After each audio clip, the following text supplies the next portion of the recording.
அண்ணன் அமெரிக்காவை பொறுத்தவரை ஊர் உலகத்தை எல்லாம் மிரட்டி கரகண்டவன். அதுல அவனுக்கு எந்த பிரச்சனையும் கிடையாது. பெரிய அளவு பேக் ஃபயரே ஆனாலும் பயப்புல தாங்கும். இதுதான் வரலாறு. அதே சமயம் இந்த பேக் ஃபயர் ஆகக்கூடிய காலங்களில் தர்மடி வாங்குவான். அதை வசதியா மறந்துடுவான். ஏன்னா சின்ன போர்ஷன் வலி கம்மி. அதனால அமெரிக்காவால தாங்க முடியும், கிளம்பி போலாம். இப்ப என்ன நடக்குது அப்படிங்கிறதா, இப்ப அமெரிக்கா ஒரே நேரத்துல அம்புட்டு பயலையும் வம்பளுக்குது. 5% இருந்து 15% கொண்டு போகணும். இது மனசளவுல உள்ள திட்டம். ஆனா விலையை கூட்டி குறைக்கிற மாதிரி அந்த கார்ப்பரேட் புத்திய கொண்டு வந்து அப்ளை பண்றாங்க. தப்பு கிடையாது. அதானே அமெரிக்கா எப்பவும் பண்ணுவான். எல்லா காலங்கள்லயும் அவனுக்கு தெரிஞ்ச ஃபார்முலாவே அதை. உண்மையை சொல்லப்போனா கார்ப்பரேட்டால ஆளக்கூடிய ஒரு நாடு. ஆனா அவன் நம்மளை பார்த்து சொல்லுவான், நீங்களும் ஜனநாயகத்துல பெரிய ஆளு, நானும் ஜனநாயகத்துல பெரிய ஆளு அப்படின்றான் சில சமயம். அடப்பாவி மனுஷா, எங்கூட்டு சிஸ்டமும் உங்கூட்டு சிஸ்டமும் ஒன்னாடா அப்படின்னு நம்ம கேட்டோம்னா, இல்ல ஒன்னும் இல்ல, நான் டாலர்ப்பா, நீ ரூபிப்பா அப்படின்னு திருப்பி நம்மளே பேசுவேன். இப்ப நம்ம ஃபர்ஸ்ட்டுக்கு பதில் சொல்லுவோமா, ரெண்டாவதுக்கு பதில் சொல்லுமா? ரெண்டாவதுக்கு தான் பதில் சொல்ற மாதிரி ஆயிரும். சொல்ல வச்சிருவாங்க. விஷயத்துல இருந்து தப்பிச்சு போயிடுவேன். திசையை திருப்பிடுவேன். இல்லை காப்பியா நீ போடுற அப்படின்னா உங்க அம்மா மட்டும் நல்லா போடுவாங்களா அப்படின்னா ஆட்டோமேட்டிக்கா ரெண்டாவது விஷயத்தை எடுத்துட்டு மல்லு கட்ட ஆரம்பிச்சிருவோம்ல. அந்த மாதிரி மாறி போயிடும். இந்த ஃபார்முலாலாம் சக்சஸ் தான். ஆனா இப்ப என்ன நடக்குது அமெரிக்காக்கு அப்படிங்கிறதுதான் பெரிய அளவு ட்விஸ்ட். காரணம் இந்தியாவோட ட்ரேட் வார ரொம்ப கடுமையா ட்ரம்ப் பாக்குறாரு. சொல்லப்போனா விடிஞ்சு எந்திரிச்சதுல இருந்து இந்தியாவை எப்படா வழி கொண்டு வரதுன்னு யோசிக்கிறாரு. திட்டங்களை தீட்டுறாரு. பதிலுக்கு நம்மளும் கவுண்டர் பொசிஷன் எடுப்போம்ல, அந்த இடத்துல ஏமாந்து போயிடுறாரு. காரணம் கொஞ்ச காலமாவே இந்தியாவை பொறுத்தவரை எதையுமே விட்டு கொடுக்கறது இல்லை. போடும் தான் சாமி, சுதந்திரம் வாங்கினதுல இருந்து விட்டு கொடுத்து நாங்களாம் டயர்ட் ஆயிட்டோங்கிற மாதிரி எதுனாலும் போட்டு பார்ப்போம். அதுக்குன்னு வீர வசனம் கிடையாது. களத்துக்குள்ளேயே விளையாடுவோம் அப்படிங்கிறது தான் இந்தியாவோட நிலைப்பாடு. அதுக்கு நல்ல உதாரணம், ரொம்ப காலமா ஒருத்தன் கெஞ்சிக்கிட்டு இருந்தேன், எல்லை பிரச்சனையெல்லாம் அப்புறம் வச்சுக்கலாம், முதல்ல நம்ம ட்ரேடை பேசி முடிச்சு ட்ரேட்ல ஜம்முன்னு சம்பாத்தியம் வந்துட்டா போதும், மத்தெல்லாம் தன்னால வரும்டா அப்படின்னு திண்ணையில உட்காந்து பெருசுக பேசுற மாதிரி பேசி பார்த்தேன். சம்பாத்தியம் வந்துக்கிட்டு தான் இருக்கு தம்பி. உன்கிட்ட இருந்து வரணுங்கிற தேவை எங்களுக்கு கிடையாது. முதல்ல எல்லா பிரச்சனையும் முடிச்சுட்டு வா போ அப்படின்னு சொல்லி சீனாவை பத்தி விட்டோம். அவனும் எவ்வளவோ டைவ் அடிச்சு கடைசியில முடியாதுடா சாமின்னு படைகளை எல்லாம் பின்னாடி கொண்டு போயிட்டு, இதை கொண்டு போயிட்டனே படைகளை எல்லாம் பின்னாடி இப்ப என்ன அப்படின்னு கேட்டா, ஏன்னா எல்லை பிரச்சனைன்னு தான் சொன்னோம். அட் பிரசன்ட் எல்லையில செய்யற சேட்டன் நாங்க சொல்லலையே. மொத்த எல்லா பிரச்சனையும் முடியணும். அப்பதான் எல்லா ட்ரேடையும் திறந்து விடுவோம். இப்போதைக்கு படைகள் பின்னோக்கி போனதுக்கு வேணா கொஞ்சோடு தெய்வதாட்சணையை காட்டுவோம் அப்படின்னு சொல்லி சீனாவை வலிக்கு கொண்டு வந்தோம். அதே மாதிரிதான் ரஷ்ய என்னைய வாங்காதீங்கடா அப்படின்னு சொல்லவும் எல்லாம் துண்டை காணா துணியை காணான்னு ஓடினாங்க. சீனா திருட்டுத்தனமா வாங்கினா.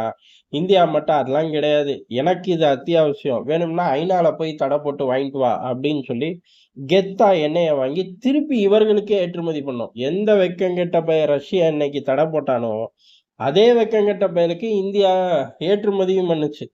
இது எதற்கு அப்படின்னா ஆட்டோமேட்டிக்கா அவனுக்கு தேவை தாறுமாறா இருக்கு. இந்த மாதிரி இப்படி பைபாஸ் ரூட்ல வாங்கிக்கிட்டு நமக்கு கொஞ்சம் ஃபிளெக்சிபிள் காட்டுவாங்கிற ஒரு சின்ன தந்திரம் தான்.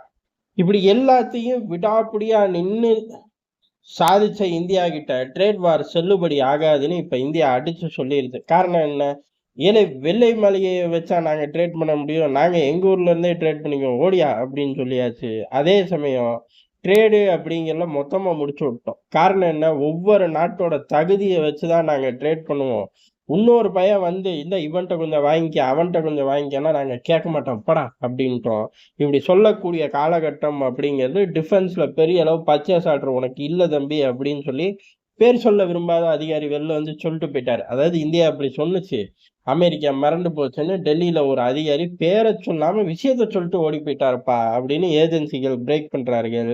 இந்த இடத்துலதான் இந்தியா கோட் பண்ணுது, ஏழை நாங்க ட்ரேட ஒவ்வொரு நாட்டோட தகுதி பார்த்து வச்சுக்குவோம்டா அப்படின்னு. அப்ப என்ன டிஃபென்ஸ்ல இவனுங்களோட எல்லாம் பர்ஃபார்மன்ஸ் இல்லைன்னு சொல்ல வரீங்களாடா, இல்ல டிஃபென்ஸ்ல நாங்க உங்களை ஏமாத்தி போடுவோம்னு சொல்ல வரீங்களாடா, இல்லை என்னதானா சொல்ல வரீங்க அப்படின்னு மண்டையை போட்டு பிச்சுக்கிற மாதிரி ஒரு வார்த்தையை தூக்கி வீசிட்டோம். அதே சமயம் இன்னொரு நாடு வந்து இவன்கிட்ட வாங்கிக்க அவன்கிட்ட வாங்கிக்கன்னா நாங்க வாங்க மாட்டோம்டா அப்படிங்கிறத தெளிவா சொல்லிட்டோம். இந்த தெளிவான சேட்டையை பண்ணதோட இன்னொரு சேட்டையும் பண்ணிட்டோம். ரஷ்யா கிட்ட எண்ணெயை வாங்குறத நிறுத்திடுச்சு. பச்சை சாட்டு கையெழுத்து போடுற நேரத்துல பேப்பரை கிழிச்சு குப்பை தொட்டியில போட்டாங்கப்பா. யார்ரா இந்தியாவோட எனர்ஜி மினிஸ்டரே செஞ்சுட்டாரு இந்த வேலையை அப்படின்னு ஒரு தகவல் கசிய அது ட்ரம்ப்புக்கு அதுக்கு கொண்டு போய் சேர்க்க அவர் இந்த தடவை கொஞ்சம் சுதாரிச்சுக்கிட்டாரு. இதே பழைய ட்ரம்ப்பா இருந்தா என்ன சொல்லியிருப்பாரு, நான் தான் சொன்னேன்ல, நான் அடிச்ச அப்பாடி யார் தாங்குவா, வலிக்கு வந்துட்டாங்கல்ல அப்படின்னு இருப்பாரு. இந்த தடவை ஆமா அப்படி ஒரு செய்தி கேள்விப்பட்டேன், உண்மையா பொய்யான்னு எனக்கு தெரியல, உண்மையா இருந்தா அது இந்தியாவுக்கு நல்லதா கெட்டதாலாம் எனக்கு தெரியாது, ஆனா ட்ரேடுக்கு நல்லது அப்படிங்கிற மாதிரி கமல் படத்தை பாட்டு வெளில வந்த மாதிரி பேசிட்டு போயிட்டாரு. சார் நீங்க இப்படிலாம் பேச மாட்டீங்களே சார், அடிச்சு இறக்குவீங்களே சார், வெட்டு ஒண்ணு துண்டு ஒண்ணு அந்த மாதிரி பைட்டு கொடுங்க அப்படின்னு அவங்க ஊர் ஆட்களே கேட்க போயாயோன்னு இந்த தடவை அவரு போயாயோன்ட்டு போயிட்டாரு. சத்தியமா சொல்லி இதே டோன்ல தான் பேசினாரான்னு கீழே வந்து கேட்க கூடாது. அவர் டோன்ல பேசினாரு, நம்ம டோன்ல பேசுறோம், சாராம்சம் மட்டும் உண்மை. வெறும் உண்மையான்னு கேட்க கூடாது, எப்பவும் போல யதார்த்தமான உண்மைதான். இப்படி வெளியில இருந்து இறங்கி அடிக்கிறோம். அதே மாதிரி இந்த டாரிஃப் வார்ல நிறைய பொருட்கள் உள்ள போர்ல டாரிஃப் வார் அமெரிக்க சந்தையை இழப்பேன், அமெரிக்க சந்தையை இழப்பேன்னு ஒரு காயினை தான் பாக்குறாங்க. காயினை தயவு செஞ்சு திருப்புங்கடான்ட்டாங்க. இப்ப எங்க அமெரிக்கால உள்ளூருக்குள்ளேயே அம்புட்டு விலை கூடி போச்சுடா, நீ எத்தனை சதவீதம் சொன்னியோ அத்தனை சதவீதம் உள்ளூர்ல கூடி போச்சு. துணியில இருந்து ஆட்டோமொபைல் வரையும் சந்தி சிரிக்குது, ட்ரம்ப் சந்தி சிரிக்குது. தயவு செஞ்சு உன் பஞ்சாயத்தெல்லாம் சீக்கிரம் முடிக்க பாரு. இந்த ஃபினான்ஷியல் இயர் போச்சு, இந்த குவார்ட்டர் போச்சு, தயவு செஞ்சு நீ ஃபுல் அடிச்சுட்டு வெள்ளை மலையிலே படுத்துக்கடான்ட்டாங்க. காரணம் ஸ்டீலு, அயனு இந்த மாதிரி ஏகப்பட்ட பொருட்கள் அப்படிங்கிறது ஸ்தம்பிக்குது. டெக்ஸ்டைல் இண்டஸ்ட்ரி அப்படிங்கிறது ஸ்தம்பிக்குது. வெளியில இருந்து தானே எல்லாம் வருது, ரா மெட்டீரியல்லாம்.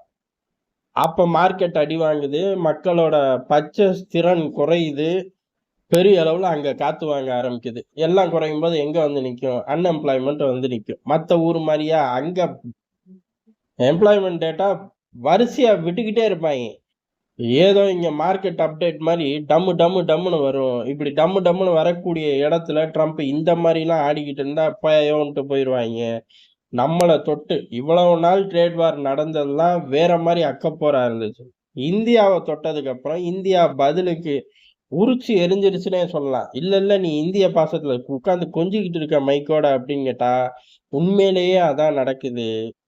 இந்தியா விளையாட ஆரம்பிச்சதுக்கு அப்புறம் காரணம் என்ன, அரசாங்கங்கள் போய் கெஞ்ச மாட்டேங்குது, கெஞ்சவே மாட்டேங்கிறோம், அப்படியே உட்கார்ந்துக்கிறோம், போறோம், திட்டவும் மாட்டேங்கிறோம், கெஞ்சவும் மாட்டேங்கிறோம், திட்டவும் மாட்டேங்கிறோம். கெஞ்சிட்டோம் அப்படின்னா வா கையெழுத்து போடுன்ட்டு போயிடுவான், திட்டோம் அப்படின்னா நீ தொலைச்சு விடுவேன், உன்னை அழிக்கிறது தான் என்னோட டார்கெட் அப்படின்னு சொல்லி யுத்த கொடியை ஏத்தி விட்டுருவேன். ஃபர்ஸ்ட் விஷயத்த செஞ்சோம் அப்படின்னா சரக்கை ஏற்றி அமுச்சு விட்டுருவான் இஷ்டத்துக்கு, அவனுக்கு விற்காத சரக்கை பூரா. செகண்ட செஞ்சோம் அப்படின்னா யுத்த கொடியை ஏற்றிடுவான். நம்ம ரெண்டுமே செய்ய மாட்டேங்கிறோம். ட்ரம்ப்போட ஸ்டைல்லே ட்ரம்ப் என்ன சொல்லுவாரு, அவரு ரொம்ப ஃப்ரெண்ட், அவரு நானும் ரொம்ப ஃப்ரெண்ட், ரொம்ப நல்ல மனுஷன்ப்பா, அதுக்குன்னு ட்ரேடெல்லாம் விட்டு கொடுக்க முடியாதுன்னு பாருல. அதேதான் அமெரிக்கா நட்பு இந்தியாவுக்கு தேவை.